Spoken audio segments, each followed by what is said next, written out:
for your listening enjoyment, John Lund as Johnny Dollar. Ned Talbot, Johnny. What are you working on? Why, nothing at the moment. I was thinking of going to New York for a couple of days. Why? Well, I have one here on my desk you might be able to do something with while you're there. Well, tell me about it. Corinthian covers a textile outfit in New York. Wallace Cotton and Company. This week their auditors found a shortage in the books. How much of a shortage? Well, it's nearly 5,000. Wait, I got it right here. $4,185. I'm supposed to find out who took it? Oh, no, we already know who did that. One of the bookkeepers in their office, Lester James. He's been arrested and admitted everything. I thought maybe you could find out what he did with all that money. Well, I'm going to New York anyway. I'll see what I can do.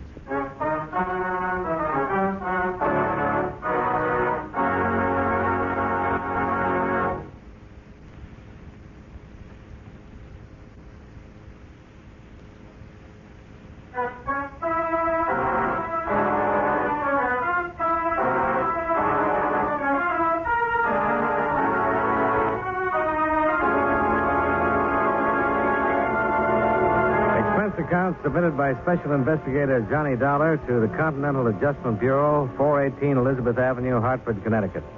The following is an accounting of expenditures during my investigation of the Lester James matter. Expense account item 1, $32.56. Train fare and incidentals between Hartford and New York City. After receiving from Ned Talbot the necessary information concerning the indemnity claim of Wallace Cotton and Company, Incorporated. I arrived in New York at 1:30 in the afternoon and checked in at the New Weston. Central Division told me that Lester James is being held in the 17th Precinct Jail. I went right over. Well, here you are, Dollar. Now what? Take it easy, James. This is Johnny Dollar. He wants to talk to you. Hello, James. Hi. I'll see you later, Dollar, huh? Yeah, thanks, Sergeant. You'll give me a yell when you finish, huh? Right. Oh, what are you? Lawyer or something? No. I don't want a lawyer. You said somebody would be around to talk to me again, but I don't want to see anybody. Why not? I just don't want to see anybody, that's all. Well, you'll have to be represented by counsel when you go into court. All right, let somebody represent me. Just a technicality anyhow. I know what'll happen in court. I've got my confession. Who are you, anyway? I'm an insurance investigator. Well, what are you doing here? It's a swell day outside.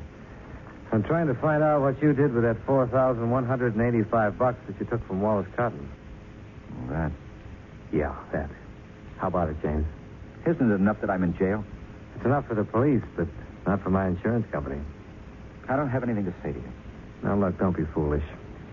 A whole or a partial recovery will have a lot to do with what happens to you in court. I don't want to be foolish. It's just that I spent it all. Every dime of it. No way to pay it back. Spend it on what? Doesn't make any difference. Might make a lot of difference. I don't have anything to tell you. You've never been in trouble before, have you? No. They think of things like that when a man comes up for sentencing. Now, this is your first offense. I know. You trying to shield somebody, James? Why don't you go away?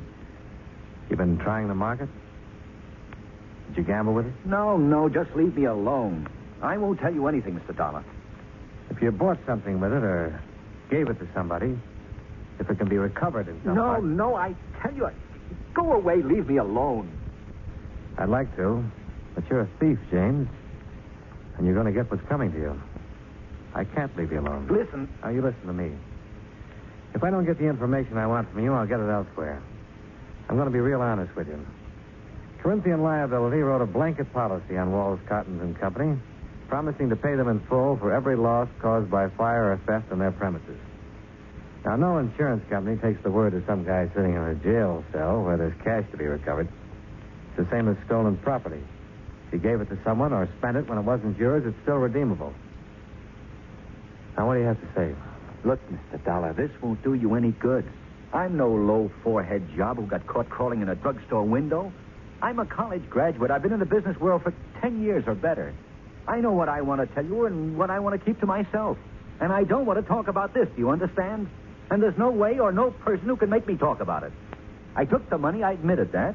I did a bad job of it, I was caught, I've confessed, and you've got me. And that's the whole story. Okay. Have it your way, Lester. Go away. Just go away, please.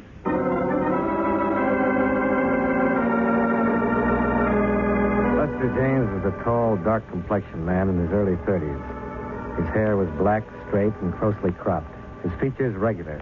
Not good, not bad. The kind of man you see every day on the street. Somehow, the kind of man I hadn't expected to meet. Expense account item 2, $1.35, cab fare. I went over to the apartment on 59th Street where Lester James had lived. According to the penciled note above the first door to the right of the entrance, Mrs. Anastasia Denovich was the manager. Yes, what is, please? You're Mrs. Denovich? Yes, what you want, mister? I understand that Mr. Lester James lived here. Is that right? Oh, yes. Bad. Bad. I hear he steals money, and that's bad. Yeah. I'm from the insurance company, Mrs. Denovich. We're trying to recover some of that money if we can. Wonder if you could help me. I fix dinner now for my son. He's come home from work. What I do? Well, I want to know about Lester James. What is? The works, Mrs. Denovich. Did he drink? Gamble? Did he stay in nights or go out? Did he pay his rent? You're a policeman? Insurance investigator. Oh, please. Sometime else. Look, it's important now. I talked to Lester on phone. He said I don't have to answer any questions. Well, you don't have to, but I'd appreciate it if you would. My son home soon. All right, mister. I know these things. You ask about men who live here. Well, look, how about his friends? Who visited them? No. I cannot say. No visitor. Oh, is he a good tenant? No trouble, like Mr. O'Sullivan on third floor, always drunk. Fine. You ever meet his girl? Girl? Well, sure, his girl. He has a girlfriend. No, I never see girlfriend. How long have you known him? 5, 6 years, maybe, ever since he moved in here, this place. You know how he spent his time? Work. He work hard. No, I mean besides working at the textile company. How else? No. He poor fellow, that one. How's that? He steal money, true, but he poor fellow just same. For him, I feel. Yeah. Lester, he quiet and he think. I know he live up in that little room quiet. Think, he does all the time, he think. Oh, my son's dinner, please, you go now. Just a minute. I'd like to see his apartment, if I can. No matter. You bring key back, please. Thank you, Mrs. Denovich.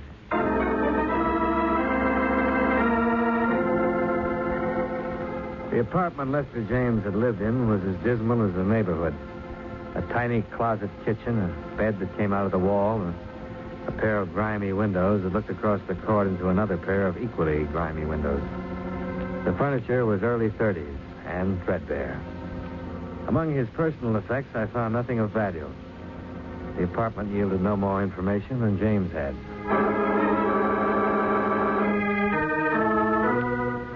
Expense account item 3, $1.95, dinner. I had it in a neighborhood restaurant called the 59er. A place where, I learned, Lester James had frequently eaten. The restaurant manager remembered him and liked him. A woman who ran a bakery shop across the street told me how he'd come back from the war in 1946 and had worn his uniform for a month until he got a job and could buy some civilian clothes. All in all, I was getting a composite picture of Lester James that didn't look quite right. Whatever he was to the people who knew him casually, he wasn't a man who ever had any money to spend.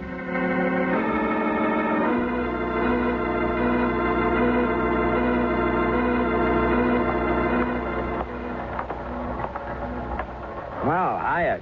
Hi. No good, huh? Well, that's where it goes. We had some action here today, no? Oh? Sit down. Jim's preliminary hearing was this afternoon. The man from the district attorney's office took about 15 minutes to lay out the evidence against James. Uh-huh. And the public defender took about 3 minutes trying to get James to answer one question. What did he do with the money? Did I miss anything? No, not a thing. Wouldn't open up at all. Just said that he'd spent it. Well, Public defender about threw up his hands. I'm about ready to throw up mine. When is the trial set for? Sometime next week. I'd like to talk to him again. He been moved yet? Didn't go to the sheriff's office. Somebody bail him? He bailed himself. $200 he had in war bonds. He left yet?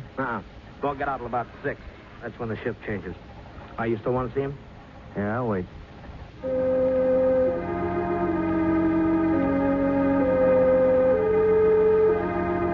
An hour later, when Lester James emerged from the doorway and turned right, I followed him, about a half a block behind. When he caught a cab and headed uptown, I caught one, stayed right with him. When he got out at the Empress Theater and walked around to the stage door, I was standing at the alley entrance. 10 minutes later, he came out and hailed a cab. Once more, I followed. This time, he went back to his apartment on 59th Street. I waited 15 minutes before I went in. James? James? James, it's me. Johnny Dollar. I got a couple of whiffs of it standing there in front of the door.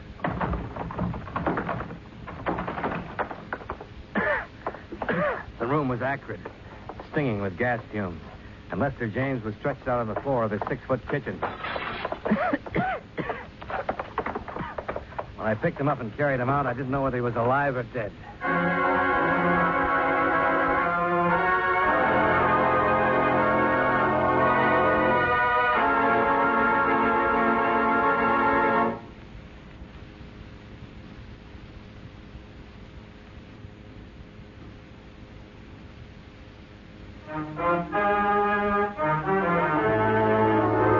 And now, with our star, John Lund, we bring you the second act of Yours Truly, Johnny Dollar.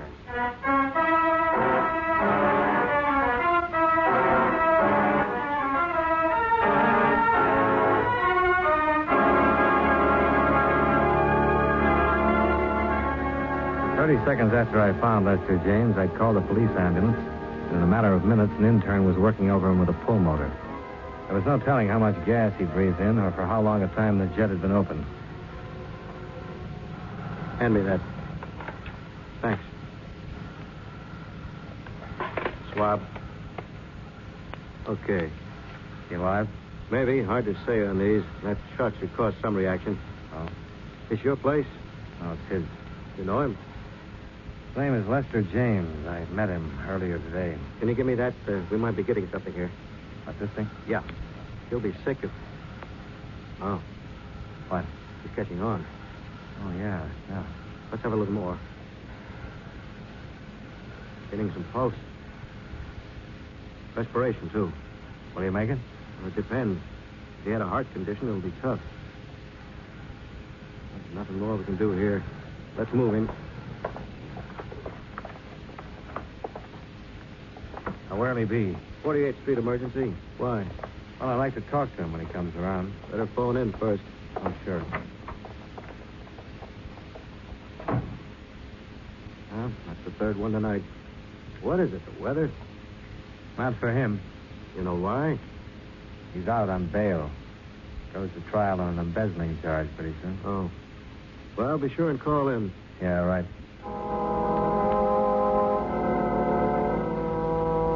The investigating officers questioned me regarding the circumstances of Lester James's attempted suicide. I told them what had happened and gave them my business address for reference. After that, I went back to my hotel and had dinner. Then I went over to the Empress Theater. A musical show was playing there, and it had just finished. I didn't quite get that, mister. $1. Oh, Mr. Dollar, what can I do for you, sir? Between 6:30 and 7 o'clock tonight, a man came here to the stage entrance and talked to you. A lot of people talk to me here. What man? His name was Lester James. No, I don't remember no Lester James. Maybe he didn't give you his name. You come here to see somebody? Is that it? He might have, I don't know. He's about 5'11", weighs 175 or 80. Didn't have any hat on, raincoat, dark man. You remember him? Oh, yes, of course. Him, yes. You remember him? Oh, sure, yeah. He's been around a lot of times, Lester Joe. Yeah, I didn't even recognize that name at first. Would you mind telling me what he was doing here? Well, he comes here to see Margie Cook. That his girlfriend? Oh, no, I don't think so. She never sees him when he asks. Who's Margie Cook? She sings here. You ever seen them together? Well, don't know. I've never seen them together. Is she still here? What's that? I'd like to talk to her. Is she still here? Oh, no, Margie left. She finishes in the second act. Could you tell me where she lives? Oh, no, I'm sorry. I can't tell you that. Or where can I phone her? Well, I just can't tell you that either. Look, would you do me a favor? Well, if I can, what is it? Would you telephone her and tell her my business and ask her if she'd see me? Well, I suppose I can do that, all right, Mr. Dollar. Take a chair right there. I'll just see what I can do.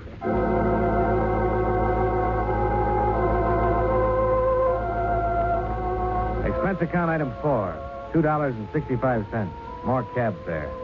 This time to the apartment of Margie Cook, singer. She met me at the door with cold cream on her face, wrapped in a chenille dressing gown. Miss Cook? You must be Mr. Dollar. Come in, please.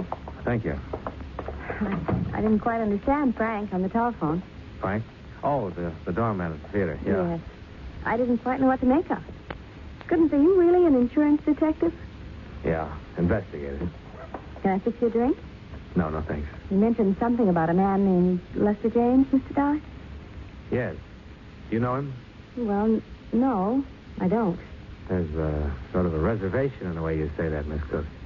You know his name? Yes, I know the name. What's this all about? Oh, just a routine investigation. Are you sure? Oh, yes. I'm curious. How did you get my name? How am I connected with Lester James? Well, that's what I want you to tell me. Oh, first about my name. Well, James was at the theater tonight asking for you. I found that out from the doorman. And then I asked to speak to you. Oh. I understand James has been around there quite a bit. No. I really don't know how to tell you this. I've only seen the man once in my life. Is that so? Honestly. He's really quite impossible. Dear. This is very embarrassing to be asked about a thing like this by a complete stranger. Well, maybe I can save you that embarrassment if you'll answer one question. All right. He ever give you any presents? Yes. What? Well, that cigarette case there. This one? Mm-hmm. And the lighter to go with it. Uh-huh. Tiffany's. Pretty, aren't they? And expensive. What else? Well, let me think. Oh, that wasn't from him. Oh, that was. What? The lamp over there. Uh-huh. And the fur piece. Could I see that? I'm afraid I gave it away. Oh. I gave it to my kid sister who was visiting me a couple of months ago. What kind of fur piece was it? Ermine. I think that's about it. Except for orchids that used to come every night. A dozen orchids every night. He sent them to you? Mm-hmm. For about 3 months. You only saw him once, and he gave you all these gifts. Oh, dear. I know how that must sound. Look, it started about 6 months ago, I guess. I got a card in my dressing room one night asking me to dinner. It was signed Lester James. Well, I'd never heard of anyone named Lester James, and I tore it up. But every night after that, I kept getting the card, and pretty soon flowers, and then the lighter, and the cigarette case came. That's when I saw him. I didn't even dine with him, Mr. Dollar. We had one drink, and I told him I had a headache. I see. Gifts still kept coming, flowers, invitations, and I ignored them. I tried to send the things back, but I didn't know where to send them, so I gave away some, and some I've kept, and that's it. Why didn't you see him after that one night? Oh, he was so different than what I'd imagined. I mean, I've had my share of stage door Johnnies, but this man was... Well, he couldn't say a word without stumbling. He had no poise, no sophistication, nothing. All he had was money. I see. Well, he didn't have money either, Miss Cook. What? He worked for $72 a week as a bookkeeper. But all the gifts, the things he gave me, sent me, he had to have money. He's been stealing it to buy those things for you. For heaven's sake. Why, for heaven's sake. And that's why you're here. No wonder. He tried to commit suicide a couple of hours ago. Suicide? No. Oh, no. I'm sorry I had to come to you to get this information. He wouldn't tell anybody what he'd done with the money. Will he go to prison? I'm afraid so. Oh, but we had nothing. He was just a name to me. Well, apparently you were something more to him.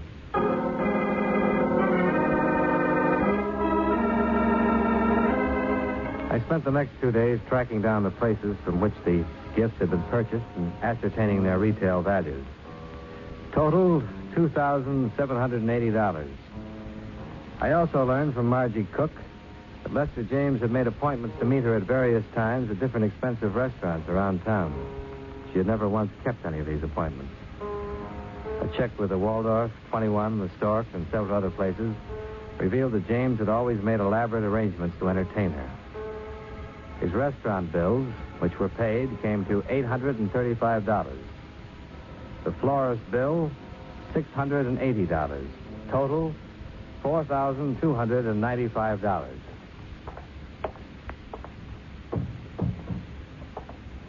Hello? Hi. Remember me? Sure. Insurance man. What now? How do you feel? Okay. You saved me, didn't you? I suppose so. Why? Well, for the same reason you'd save a man who was dying, James. You know what I've been doing? What? Answering the questions that you wouldn't answer. I met Margie Cook. What? My job, I had to. Listen, you had no right to go to her. You had no right. Look, it's the company's money you were spending on her. I had every right. Unpleasant as it may be. And she knows all about me? Yep. We took back all the things you gave her. You dirty scum. Look, don't get mad at me. Get mad at yourself. I didn't steal the money, you did. Why didn't you leave it alone? What difference does the money make to you? Nothing to me. What do you want now? Well, I didn't get all of it traced down. There's still $410 I'm worried about. Yeah. Here. I've got this much. Yeah. Can you remember what you did with the rest of it? Pretty thorough, aren't you? I try to be. Well? Oh, come on, Lester. We've got most of it. What difference does it make now? You and your money. That's all it is to you. Dollars and cents. Dollars and cents that were stolen. Remember that. What did you do? See her on the stage one night? No. She was in the office. Office? Your office? Yes. Some fashion convention about 6 months ago. She was modeling some of our fabrics for them. The publicity people brought her over. I never saw anyone like that before. You figured a little money would attract her to you, huh? I heard that's the best way to do it. Well, it's one way, but it's not the best way, Lester. I pictured myself knocking on her door one night and saying, I'm a bookkeeper and I live on 59th Street. Why don't you come over and have a bottle of beer with me? You know, she might have come. What makes you think so? I met her.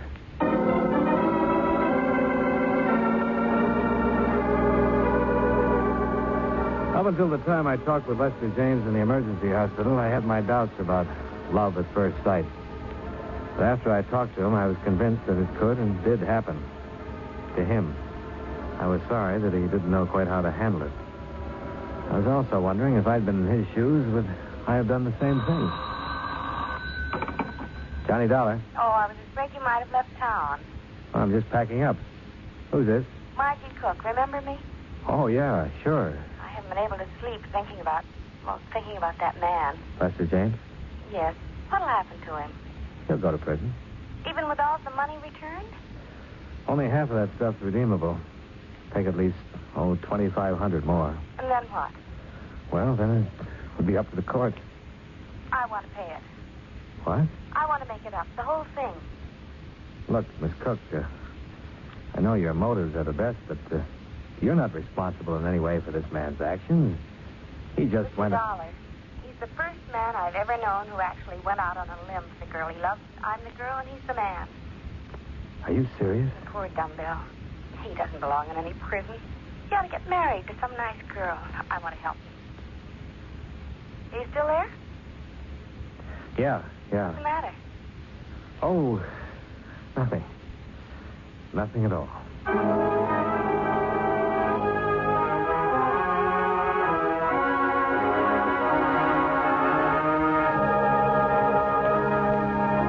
Expense account item 5, $28, hotel. Item 6, $37, meals. Item 7, $15.15, miscellaneous. Item 8, same as 1, transportation back home. Total, $151.22. Remarks, James comes to trial next week in view of Margie Cook's paying back the money he stole. James just might get a suspended sentence. But, as always, that's up to the court. Yours truly, Johnny Dollar.